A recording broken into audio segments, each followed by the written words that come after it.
تو آقا نبی کریم صلی اللہ علیہ وسلم تبوک میں تھے اور جبرائیل علیہ الصلوۃ والسلام تشریف لائے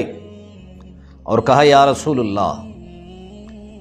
آپ کے ایک صحابی معاویہ ابن معاویہ لیثی انتقال فرما چکے ہیں۔ تو اس سے پہلے جبرائیل علیہ الصلوۃ والسلام کے بتانے سے پہلے حضور صلی اللہ علیہ وسلم نے سیدنا جبرائیل سے کہا، جبرائیل آج کی صبح میں کچھ عجیب نور ہے، اس کی وجہ کیا ہے؟ تو سیدنا جبرائیل نے فرمایا یا رسول اللہ، آج آپ کے ایک صحابی رسول معاویہ ابن معاویہ لیثی انتقال فرما چکے ہیں اور آج ان کو پروٹوکول دیا جا رہا ہے، اس وجہ سے آج کے دن میں جو ہے وہ عجیب سا نور ہے۔ تو آقا نبی کریم صلی اللہ علیہ وسلم نے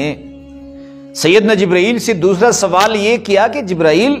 اتنا پروٹوکول معاویہ ابن معاویہ لیثی کو کیسے ملا، کس عمل کی وجہ سے؟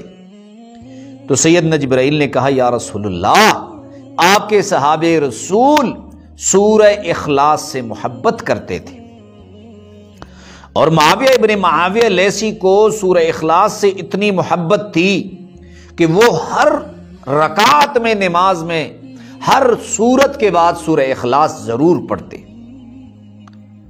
اور یہ غیر رمضان میں تو ہے ہی مجرب، رمضان المبارک میں یہ اتنا مجرب ہے کہ اللہ رب العزت نے بہت سے لوگوں کی پریشانیاں وہ اس عمل کی برکت سے ختم فرمائی۔ وہ رشتوں کی پریشانیاں ہیں، وہ اپنے گھر کی پریشانی ہے، وہ بیٹے یا بیٹوں کی رشتوں کی پریشانیاں ہیں، مالی پریشانیاں ہیں، بدنی پریشانیاں ہیں۔ اور یہ میں اللہ کی ذات کو گواہ بنا کے کہتا ہوں کہ اللہ رب العزت نے یعنی کتنے لوگ ہیں جنہیں میں نے یہ عمل بتایا، اللہ رب العزت نے ان کی پریشانیاں ختم فرمائی۔ تو آپ نے رمضان میں اگر کوئی ایسا مسئلہ ہے آپ چاہتے ہیں کہ وہ حل ہو، تو آپ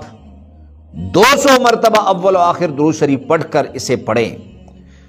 دن میں 200 مرتبہ پڑھیں، اگر آپ کے پاس وقت ہے تو 200 مرتبہ شام کو اور 200 مرتبہ صبح کو پڑھیں۔ اللہ رب العزت جو ہے وہ آپ کی پریشانیاں، جن پریشانیوں نے آپ کی نیند حرام کر دی ہے، اللہ رب العزت اسے حل فرما دے۔